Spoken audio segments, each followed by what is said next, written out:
Okay, let's just jump right in. If you've ever written code for a living, you know this feeling deep in your gut. It's like you're playing a giant game of Jenga with your application. You've got to pull out just one single block, one line of code, but you're just holding your breath, absolutely terrified the whole thing is going to come crashing down. That exact fear, that's what we're talking about today. This is it, isn't it? This is the question. It's the one that keeps us developers staring at the ceiling at 3 a.m. You've got a feature to build, a bug to squash, and you're just looking at the code thinking, okay, what are the real consequences here? What's the blast radius of this one little change? And that's because in any system that's even a little bit complex, code has this massive ripple effect. You can make one tiny, seemingly harmless tweak over here, and suddenly it causes these bizarre, unexpected bugs in a completely different part of the app. Understanding that ripple effect is really the first step to getting it under control. Which brings us to the professional solution: impact analysis.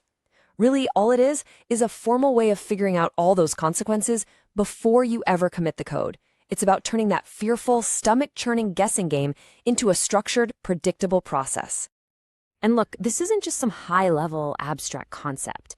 It's designed to answer the super practical questions we have to deal with every single day. Things like, exactly what parts of the system is this going to touch? What do we absolutely have to test to make sure we didn't break something important? And maybe most importantly, what are the hidden risks, the gotchas that we haven't even thought of yet? So, what's in it for you? I mean, why should you and your team actually carve out time to do this? Well, let's get into the real, tangible benefits. You know, the benefits here create this awesome chain reaction.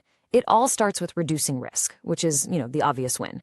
But from there, because you have a full picture of the work, you get much better planning.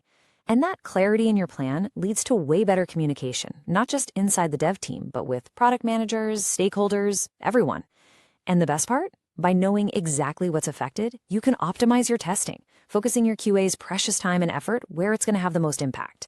It saves time, it saves money, the whole shebang. And hey, don't just take my word for it. Here's a quote from a developer who is working on a hotel booking system. They used impact analysis when they had to change the pricing logic. It helped them map out every single service, every UI component, and every database table that could possibly be affected.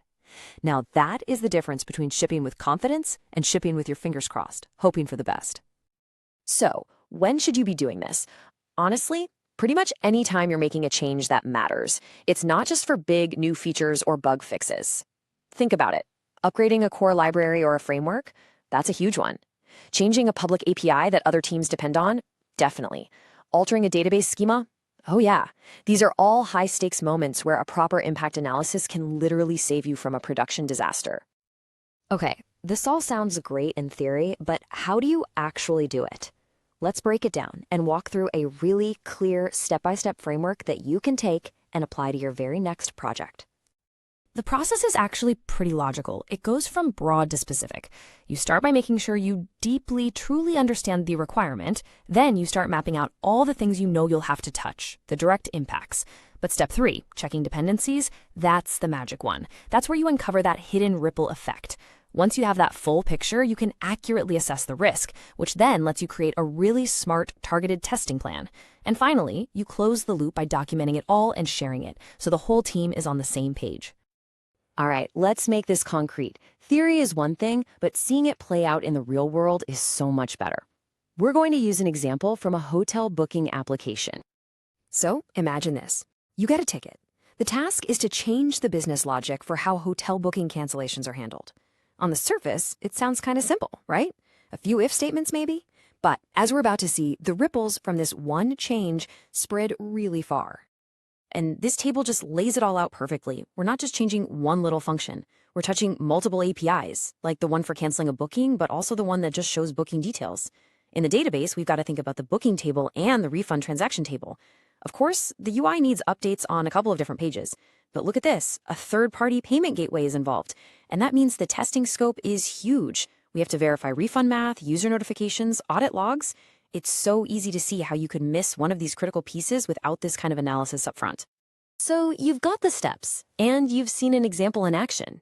The next question is, how do you make this a repeatable, successful part of your team's culture? How do you master this? Here are 4 key best practices that can make a huge difference. First, this has to be a team sport. Get developers and QA in a room together from the very beginning. Their perspectives are different and equally valuable. Second, use the tools you have. Code scanning tools can automatically find dependencies that a human would just never spot.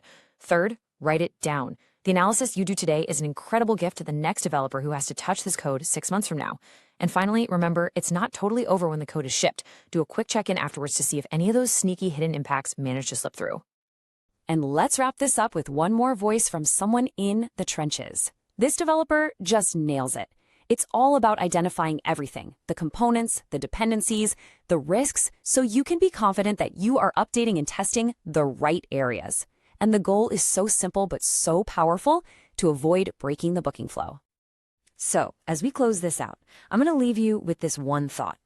Your next feature request, your next bug ticket, it's already in the backlog, it's coming. When it hits your desk, are you just going to pull that Jenga block and hope for the best? Or are you going to use a structured process to make sure the whole tower stays standing tall? The choice is yours.